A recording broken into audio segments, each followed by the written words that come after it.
Hi, my name is Asha Noble, and I am the serving school psychologist for Irving Elementary School within the Kewaunee School District, and also for the entire Wethersfield School District. And I'm here today to tell you a little bit more about what I do as a school psychologist.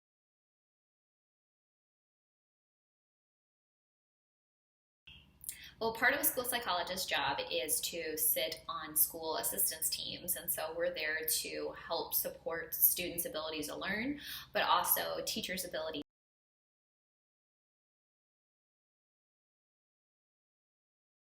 Well, a school psychologist's job is really twofold. So, on one hand, we're using our training and expertise in mental health, learning, and behavior to help students succeed academically, socially, behaviorally, and emotionally.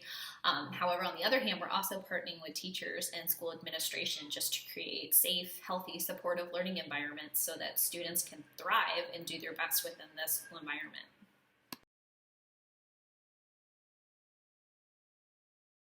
So what I really do on a day-to-day basis really never looks the same, and that's one part of the job that I really do enjoy. So one day might be spent where I'm doing assessments or doing testing one-on-one with a student to determine if they qualify for special education services, for example.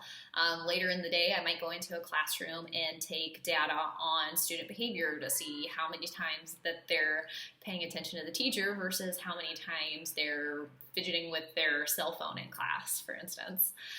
So a lot of my job is taking data, but also analyzing data that I'm given from staff regarding some of the things that you guys might have to do in terms of your 1 minute reads. So how many words are students reading in a minute, and are they improving from week to week? And if not, what can we do to be able to help them grow as students? Another big aspect of my job is just consulting with classroom teachers. Again, kind of going back to those behavior plans. Are they following through and doing what we had talked about, what we thought might improve that student's behavior to, in turn, improve their.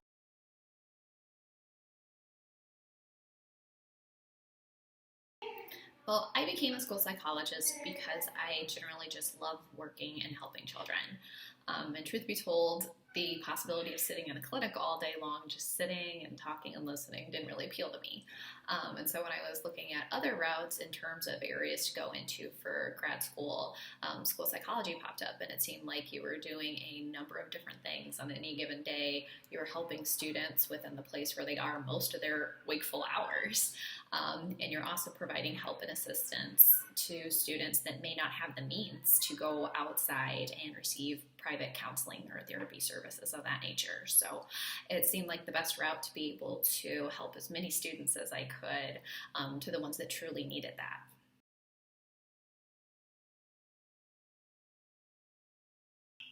Well, to become a school psychologist, you have to have your master's degree or specialist degree in school psychology. And so that path for everybody can look a little different, especially depending on where you're going for graduate school. So, for instance, I received my bachelor's degree in psychology from the University of Illinois. After that, I had to take the GRE, which is kind of like the college level SAT for people that want to go into the mental health type professions. So I had to take another test and then apply to graduate programs with a personal statement and essays and all that fun stuff. And then I went to Western Illinois University where I received my specialist degree in school psychology. And that consisted of 2 years of full-time graduate level study and then 1 year of internship. So all in all, I had to take basically 3 years of graduate studies. And then I came to Henry Stark Special Education District to work with all of you.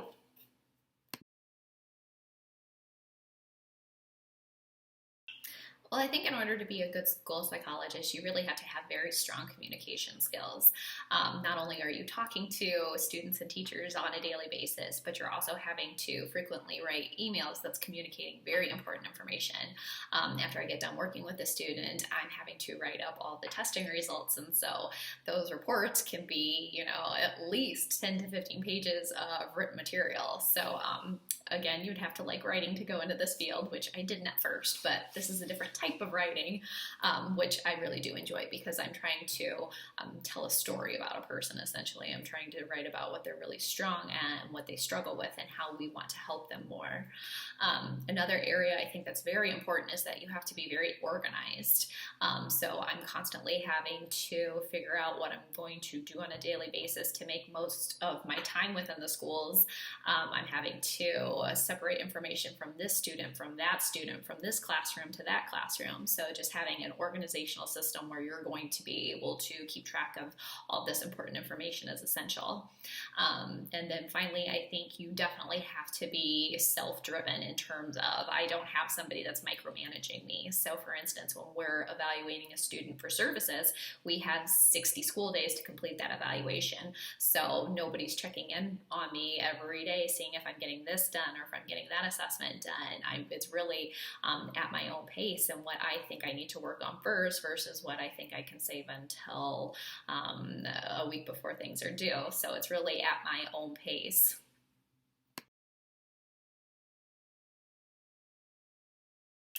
So according to the National Association of School Psychologists website, the median salary for school psychologists during the 2014 to 2015 school year was $63,000. So when you think about it though, in terms of that you have summers off, all the major holidays just like students do, it's pretty all right.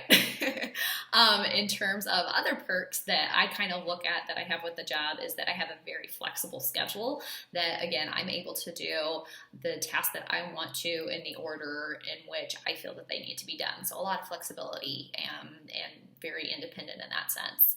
Another perk with the job is that you get to concentrate on the areas that you really find interesting or satisfactory. So for instance, I have colleagues that really enjoy counseling, and so that's what they try to do with a lot of their time. There's other colleagues where they really like to give assessments and do the testing portion with students, so that's what they concentrate on. Myself, I really enjoy the behavioral aspect, and so I really like consulting with teachers and working with students to make sure that they're displaying the best behavior, but also learning new skills to be able to function appropriately within the classroom. And then the last perk, again, is that even though I do some fairly similar things on a day-to-day, week-to-week basis, every day is not the same. So I have that general idea of what I'm going to do from day to day, week to week, but no 2 days are ever the same. So for me, that's an extra plus that I probably wouldn't be able to get from other jobs.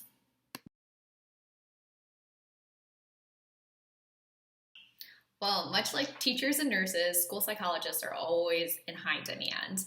You can pretty much move almost anywhere and be able to find a job in school psychology. I will say that some areas have a little bit more openings than others. So for example, I know California, they have a lot of school psychologists, and so to try to get a job within that market is fairly competitive, and much like the East Coast. But if you're wanting to stick around in the Midwest or even go down south, there's definitely a position available for you.